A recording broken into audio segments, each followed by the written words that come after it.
This morning, a winter storm stretching from the Rockies to the Northeast is creating treacherous conditions for tens of millions of Americans. Slippery roads causing this pileup near Grand Rapids, Michigan.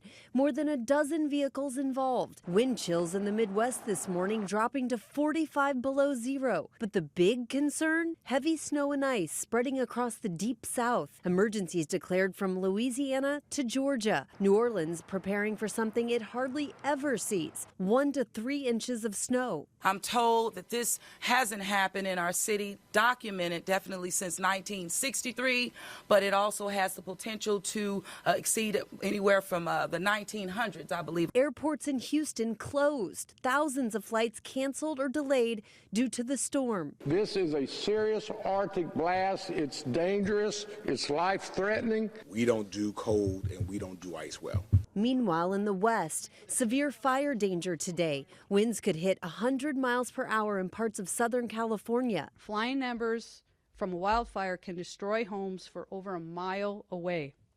Taking the necessary measures to prepare your home can help increase the chance of survival.